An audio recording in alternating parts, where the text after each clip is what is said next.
Hello എന്നോടന്നെ സുഖന്നെ. പക്ഷേ ഞാൻ സ്ഥലത്തേക്ക് പോവാട്ടാ.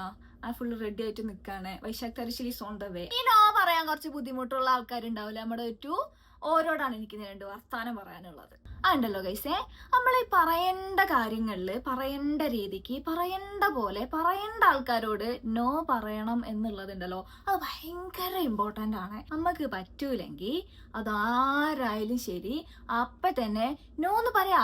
പറ്റൂലടാന്ന് പറയാ. മര്യാദക്ക് സ്നേഹത്തോടെ കുറച്ചും കൂടി ഇഷ്ടത്തോടെ അങ്ങോട്ട് പറഞ്ഞാ പ്രശ്നം തീർന്ന്. നമുക്ക് തോന്നുന്നു നമ്മളത് പറഞ്ഞു കഴിഞ്ഞാൽ ഓരെന്താ വിചാരിക്കുക അല്ലെങ്കിൽ ഓളെന്താ വിചാരിക്കാന്ന്. എടാ ഓരെന്ത് വേണേലും വിചാരിച്ചോട്ടെ, നമുക്കെന്താ, നമുക്ക് നമ്മളല്ലേ പ്രയോറിറ്റി അല്ലേ.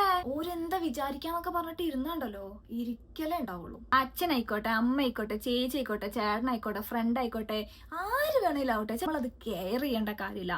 നമുക്ക് പറ്റൂലേ അപ്പൊ തന്നെ നമുക്ക് പറ്റൂലെന്ന് അങ്ങോട്ട് പറഞ്ഞ് കൈ ഒഴിയാ, അത്രേ ഉള്ളൂ. അങ്ങനെ പറഞ്ഞിട്ട് അന്ന് രാത്രി നമുക്ക് എന്ത് സുഖമായിട്ട് ഇറങ്ങാന്നറിയാ. അതൊരു ഉറക്കാണ് സത്യം. ഞാൻ എന്താ പറയണെന്ന് വെച്ചാ, നമുക്ക് സമാധാനം ഇല്ലെങ്കിൽ ആർക്ക് പോയി? നമുക്ക് പോയി.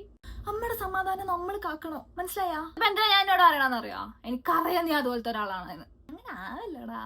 ഇതൊക്കെയൊക്കെ കൈസേ മര്യാദക്കൊക്കെ നോ പറഞ്ഞ് ശീലിച്ചോണ്ട് കേട്ടോ. ഇല്ലെങ്കിൽ നല്ല പണിയാണ് ജീവിതത്തിൽ. ഞാൻ പറഞ്ഞില്ലാന്ന് വേണ്ട. അങ്ങോട്ട് നോന്ന് പറഞ്ഞു കഴിഞ്ഞാൽ പോണോ ബന്ധാണെങ്കിൽ അങ്ങോട്ട് പോട്ടേന്ന് അങ്ങോട്ട് വെക്കണോ, കേട്ടില്ലേ? ടീച്ചർ നിങ്ങളൊന്ന് ട്രൈ ആക്കി നോക്കേ, നല്ല സുഖം ഉണ്ടാവും. എനിക്ക് നന്ദിയൊന്നും വേണ്ട. അതിന് ശേഷം നിങ്ങൾ വെച്ചോ, നിങ്ങൾ സന്തോഷമായിട്ട് ഇരുന്നാൽ മതി, അത്രേ ഉള്ളൂ എനിക്ക്. എന്നും വിചാരിച്ചിട്ട് അമ്മ അച്ഛനും പഠിക്കും മോനേന്ന് അറിയുമ്പോ നോന്ന് പറയരുതേ, കേട്ടില്ലേ?